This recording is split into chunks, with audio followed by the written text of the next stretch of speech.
ಮಹಾನ್ ಭಾರತೀಯರಿಗೆ ಪ್ರಪಂಚದ ವಿಶ್ವದ ಧರ್ಮಭೂಮಿ ಕರ್ಮಭೂಮಿ, ಪ್ರಪಂಚಕ್ಕೆ ಶಾಂತಿಯನ್ನು ಸಾರಿದ ಬುದ್ಧರ ಭೂಮಿ, ಪ್ರಪಂಚಕ್ಕೆ ವಿಶ್ವಗುರು ಆಗಿರುವಂತಹ ಭೂಮಿಯಾದ ಭಾರತದಲ್ಲಿ ಜನಿಸಿರುವ ಎಲ್ಲ ಭಾರತ ಮಾತೆಯ ಮಕ್ಕಳಿಗೆ ಶುಭೋದಯ.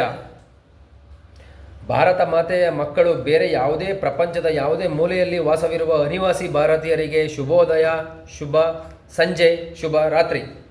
ಸ್ನೇಹಿತರೆ, ಇವತ್ತು ನಾನು ಹೇಳೋಕ್ಕೆ ಹೊರಟಿರೋ ವಿಚಾರ ಯಾವುದಪ್ಪ ಅಂತಂದರೆ, ನಾವು ಭಾರತೀಯರು ಕೈಗೆ ಈ ಥರ ಬಲ್ದ ಕೈಗೆ ಗಂಡಸರುಗಳು ದಾರವನ್ನು ಕಟ್ಕೊಳ್ತೇವೆ, ಮತ್ತು ಬಲ್ದ ಕಾಲಿಗೆ ಕರಿ ದಾರವನ್ನು ಕಟ್ಕೊಳ್ತೇವೆ.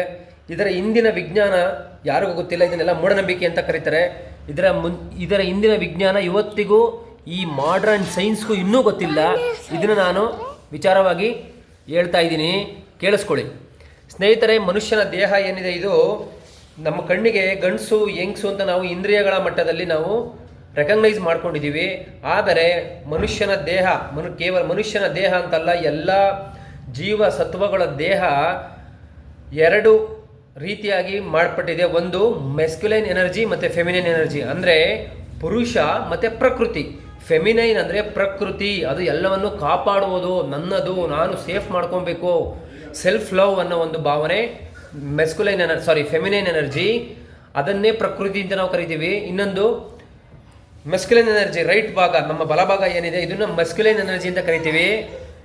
ಇದು ಪುರುಷ ಅಂದರೆ ಗಂಡ್ಸ್ ಅಂತಲ್ಲ, ಪುರುಷ ಅಂದರೆ ಎಲ್ಲ ಜೀವಾತ್ಮಗಳು, ಎಲ್ಲ ಜೀವಶಕ್ತಿ. ಇವತ್ತೊಂದು ಎನರ್ಜಿ ಏನಿದೆ, ಈಗ ನೋಡಿ, ನಾವು ಬಲ್ಪ್ ಇದೆ, ಬಲ್ಪು ಅದರೊಳಗಡೆ ಕರೆಂಟ್ ಬಂದರೆ ಮಾತ್ರ ವರ್ಕ್ ಆಗುತ್ತೆ ಹೊರತು ಇಲ್ಲಾಂದರೆ ಬಲ್ಪ್ ವರ್ಕ್ ಆಗಲ್ಲ. ಅದು ಸತ್ತ ಒಂದು ಡೆಡ್ ಬಾಡಿ ಥರ. ಮನುಷ್ಯನೂ ಅಷ್ಟೇ ನೋಡಿ, ನಮ್ಮ ಒಳಗಡೆ ಒಂದು ಯಾವುದೋ ಒಂದು ಶಕ್ತಿ ಇದ್ದರೆ ಮಾತ್ರ ನಾವು ಮಾತಾಡೋಕ್ಕಾಗೋದು, ಎಲ್ಲ ಮಾಡೋಕ್ಕಾಗೋದು. ಇಲ್ಲಾಂದರೆ ಇಟ್ಸ್ ಎ ಡೆಡ್ ಬಾಡಿ. ನೋಡಿ, ನಾವು ಸತ್ತಾಗ ಸತ್ತೋದ ಅಂತೀವಿ. ಸತ್ತೋದ ಮೀನ್ಸ್ ವಾಟ್? ಸತ್ ಹೋದ ಅಂದರೆ ಆ ದೇಹದೊಳಗಿರೋ ಒಂದು ಸತ್ವ, ಒಂದು ಜೀವಸತ್ವ, ಒಂದು ವೈಟ್ಯಾಲಿಟಿ, ಒಂದು ಎನರ್ಜಿ ಹೋಯ್ತು ಅಂತ ನಾವು ಹೇಳೋದು. ಆ್ಯಕ್ಚುಲಿ ಸತ್ ಹೋದ. ನೋಡಿ, ನಮ್ಮ ಕನ್ನಡ ಭಾಷೆ ಎಷ್ಟು ಚೆನ್ನಾಗಿದೆ ಅಂತ.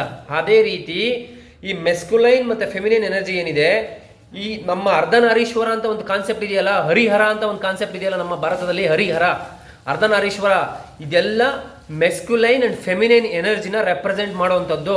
ಗಂಡಸರುಗಳು ಯಾಕೆ ಬಲ್ದ ಕೈಗೆ ದಾರ ಕಟ್ಕೋತಾರೆ, ಬಲ್ದ ಕಾಲ್ಗೆ ಯಾಕೆ ದಾರ ಕಟ್ಕೋತಾರೆ ಅಂದರೆ, ಗಂಡಸನಿಗೆ ಪುರುಷತ್ವ ಜಾಸ್ತಿ ಇರುತ್ತೆ, ಅಂದರೆ ಮೆಸ್ಕ್ಯುಲೈನ್ ಪವರ್ ಜಾಸ್ತಿ ಇರುತ್ತೆ, ಶಕ್ತಿ ಜಾಸ್ತಿ ಇರುತ್ತೆ.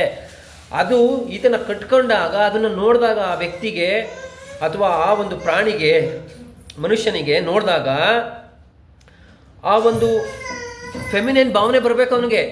ಈಗ ನೋಡಿ, ಹೆಣ್ಮಕ್ಳುಗಳು ಬಳೆ ಎಲ್ಲ ಹಾಕೊತಾರೆ, ಪ್ರಕೃತಿನ ಸಂಕೇತ ಹೆಣ್ಮಕ್ಳು ಸೌಂದರ್ಯ, ಪ್ರಕೃತಿ ಸೌಂದರ್ಯದ ಸಂಕೇತ, ಪ್ರಕೃತಿ ಸಂಕೇತ. ಗಂಡಸು ಅಂತ ಬಂದಾಗ ನಾವು ಪುರುಷ ಸಂಕೇತ, ಅಂದರೆ ಜೀವಸತ್ವದ ಸಂಕೇತ, ಜೀವಾತ್ಮ, ಎನರ್ಜಿ, ಪುರುಷತ್ವ, ಅದರ ಸಂಕೇತ ಆಗಿರೋದ್ರಿಂದ ಗಂಡಸರಿಗೆ ನಮ್ಮ ಭಾರತದಲ್ಲಿ ಬಲ್ದ ಕೈಗೆ ದಾರ ಕಟ್ಕೊಳ್ಳೋದು, ಬಲ್ದ ಕೈಗೆ ಎಲ್ಲವನ್ನು ಉಂಗುರ ಹಾಕೊಳ್ಳೋದು, ಮತ್ತು ಎಲ್ಲವನ್ನು ಕೂಡ ಬಲ್ದ ಕೈಗೆ ಮಾಡ್ತೀವಿ ನಾವು.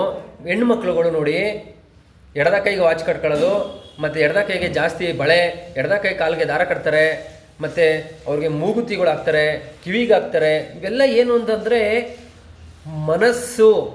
ಮನಸ್ಸನ್ನು ಅಥವಾ ಇಂದ್ರಿಯಗಳನ್ನು ಒಂದು ನಿಗ್ರಹದಲ್ಲಿಡೋದಕ್ಕೆ. ಈಗ ಕೈಯಲ್ಲಿರೋ ಒಂದು ದಾರವನ್ನು ನೋಡಿದಾಗ ನಿನಗೆ ಆ ಮೆಸ್ಕ್ಯುಲೈನಿಟಿ ಇರೋವಂಥ ನೀನು ಆ ಫೆಮಿನೈನಿಟಿಗೆ ನೀನು ಒಂದು ಮೈಂಡು ಅಡ್ಜಸ್ಟ್ಮೆಂಟ್ ಆಗಬೇಕು. ಅಂದರೆ it's like a balance between the masculine and feminine energy is Indianness. ಇದನ್ನು ಮೂಢನಂಬಿಕೆ, ಆ ನಂಬಿಕೆ, ಈ ನಂಬಿಕೆ ಅಂತ ಯಾರ್ಯಾರು ಎಲ್ಲಾದರೂ ಹೇಳಿದ್ರೆ ಅವ್ರಿಗೆ ಕೆಪಾಲಕ್ಕೊಂದು ಬಾರಿಸ್ಬಿಟ್ಟು ಇದನ್ನು ನೀವು ಎಲ್ಲರಿಗೂ ತಿಳಿಸ್ಕೊಡಿ. ಧನ್ಯವಾದಗಳು.